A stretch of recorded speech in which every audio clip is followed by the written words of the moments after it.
नमस्कार दोस्तों, UM Mishra channel में आपका स्वागत है। हमने अपनी पिछली वाली वीडियो में कूलाम के नियम को देखा था। कूलाम का नियम क्या होता है और हमने उसके लिए एक सूत्र भी उत्पन्न किया था। तो उसमें दो चीज़ें आई थी, एक तो आया था परावैद्युतांक और दूसरा आया था विद्युतशीलता, जिसको मैंने बताया था कि हम इसकी चर्चा अपने अगले वीडियो में करेंगे।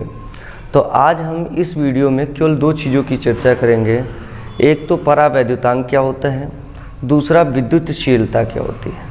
तो चलिए सबसे पहले हम बात करते हैं परावैद्युतांक की।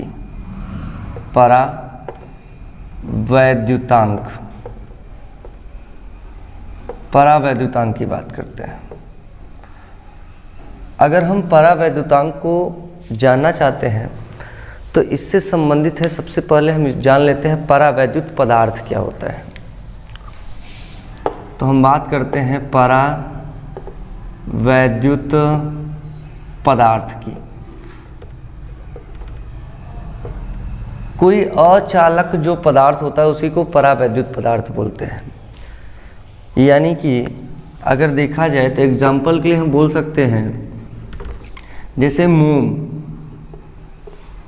मोम जो है एक परावैद्युत पदार्थ है। इसी प्रकार से जो जल होता है, शुद्ध जल की बात हो रही है, तो शुद्ध जल जो होता है, या फिर यहाँ पर लिख ही देते हैं शुद्ध जल जो होता है वो एक परावैद्युत पदार्थ होता है। ऐसे ही कागज़ की बात करें, कागज़, तो कागज़ भी क्या होता है, एक परावैद्युत पदार्थ होता है। ऐसे ही अगर हम कांच की बात करें तो कांच भी हमारा क्या होता है, एक परावैद्युत पदार्थ होता है। तो इनको बोलते हैं परावैद्युत पदार्थ। यानी कि परावैद्युत पदार्थ क्या होता है, सभी जो अचालक पदार्थ होते हैं उनको बोलते हैं परावैद्युत पदार्थ। जैसे एग्जाम्पल के लिए मोम, शुद्ध जल, कागज, कांच, ये सब क्या है, परावैद्युत पदार्थ कहलाते हैं। तो परावैद्युत पदार्थ क्या होते हैं, अगर हम परावैद्युत पदार्थ की बात करें तो ऐसे पदार्थ, ठीक, जो अचालक पदार्थ होते हैं क्या कहलाते हैं, परावैद्युत पदार्थ। यानी कि जैसे एग्जाम्पल के लिए मोम, शुद्ध जल, कागज और कांच। इसके अलावा भी बहुत से होते हैं, जैसे अभ्रक, ये सब क्या है, परावैद्युत पदार्थ है। अगर हम अब जो परावैद्युत पदार्थ होता है, हर परावैद्युत पदार्थ का एक निश्चित मान होता है जिसको हम बोलते हैं परावैद्युतांक। हर एक परावैद्युत पदार्थ का एक फिक्स वैल्यू होता है, एक फिक्स मान होता है, जिसको हम क्या बोलते हैं, परावैद्युतांक। यानी कि परावैद्युतांक एक संख्यात्मक मान होता है और परावैद्युतांक हमेशा किसी न किसी परावैद्युत पदार्थ का ही होता है। किसी परावैद्युत पदार्थ के संख्यात्मक मान को ही हम क्या बोलते हैं, परावैद्युतांक। अगर हम इसको किताबी भाषा में देखें तो हम लिख सकते हैं, इस चीज़ को लिख सकते हैं, क्या लिखेंगे इसको, अगर किताबी भाषा में इसको देखें तो इस चीज़ को हम लिख सकते हैं, क्या लिखेंगे,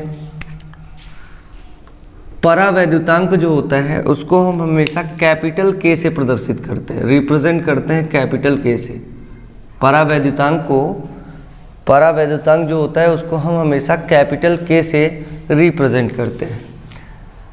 अब हम परावैद्युतांक की बात करें तो परावैद्युतांक क्या होता है, तो हम लोगों ने कूलाम का नियम पढ़ा था, कैपिटल F बराबर 1/4 पाई एप्सिलॉन 0 कैपिटल के Q1 इंटू Q2 बटे R का स्क्वायर, ये हम लोगों ने पढ़ा था। बाद में हम लोगों ने क्या किया था, एप्सिलॉन नॉट इंटू K की जगह पर एप्सिलॉन रख दिया था। हम लोगों ने क्या किया था, चूँकि लिखा था एप्सिलॉन बराबर होता है एप्सिलॉन नॉट इंटू K के बराबर, इतना हम लोगों ने लिखा था। तो यहाँ पर जो ये K है यही है परावैद्युतांक। अगर हम इस परावैद्युतांक का मान निकालना चाहें तो इसके गुणे में है एप्सिलॉन नॉट, तो इसको हमको हटाना पड़ेगा। तो जब बूढ़े में रहता है तो किस में जाता है, भाग में जाता है, यानी कि इसको लिख सकते हैं epsilon upon epsilon not is equal to किसके, के बराबर। या तो के इधर लिखे या तो बराबर में के इधर लिखे। यही है हमारा परावैद्युतांक। ये क्या है, परावैद्युतांक। यानी कि हम यहाँ से कह सकते हैं, क्या बोल सकते हैं परावैद्युतांक की परिभाषा, किसी परावैद्युत पदार्थ का परावैद्युतांक वह मान है, ठीक, जो एप्सिलॉन और एप्सिलॉन नॉट के अनुपात के बराबर होता है। यानी कि हम ऐसे कह सकते हैं, एप्सिलॉन क्या है, किसी माध्यम की वैद्युतशीलता, एप्सिलॉन नॉट क्या है, निर्वात की वैद्युतशीलता। तो किसी माध्यम की वैद्युतशीलता तथा निर्वात की वैद्युतशीलता के अनुपात को ही उस परावैद्युत पदार्थ का क्या बोलते हैं, परावैद्युतांक कहते हैं। परावैद्युतांक की परिभाषा कैसे लिखेंगे, किसी माध्यम की वैद्युतशीलता तथा निर्वात की वैद्युतशीलता के अनुपात को ही क्या बोलते हैं, उस परावैद्युत पदार्थ का परावैद्युतांक कहते हैं। या डायरेक्ट बोल सकते हैं माध्यम की वैद्युतशीलता तथा निर्वात की वैद्युतशीलता का अनुपात परावैद्युतांक कहलाता है। तो ये तो रहा परावैद्युतांक के बारे में। अब हम बात कर लेते हैं वैद्युतशीलता के बारे में। अगर हम वैद्युतशीलता को देखना चाहें तो वैद्युतशीलता हम किस प्रकार से जानेंगे। अब वैद्युतशीलता की बात करते हैं तो अगर हम देखें,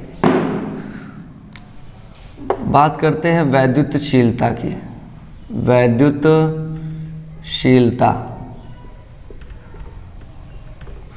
वैद्युतशीलता क्या होता है।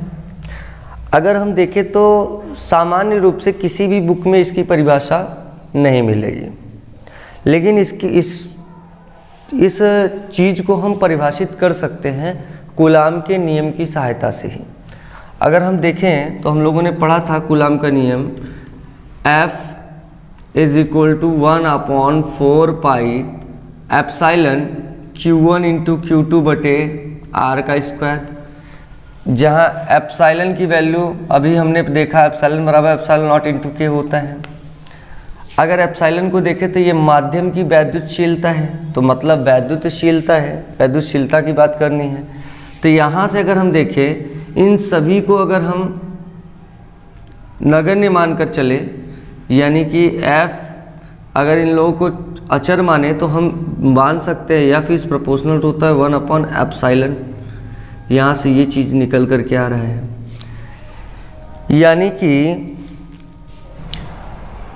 किन्हीं दो आवेशों को स्मॉल r दूरी पर रखने पर उनके बीच लगने वाला जो कूलाम बल होता है, ठीक, उसके व्युत्क्रम के, एक के बटे में लिख दिए मतलब व्युत्क्रम, उसके व्युत्क्रम को ही क्या बोलते हैं, विद्युतशीलता। मतलब जो उन दोनों के बीच लगने वाला बल होता है उसके व्युत्क्रम के बराबर होता है क्या, विद्युतशीलता।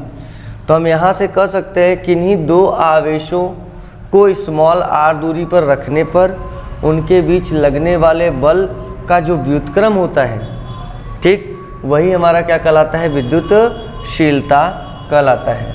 तो यहाँ से हम इसकी परिभाषा बना सकते हैं या इसको परिभाषित कर सकते हैं। तो जो बल होता है विद्युतशीलता के व्युत्क्रम के बराबर होता है।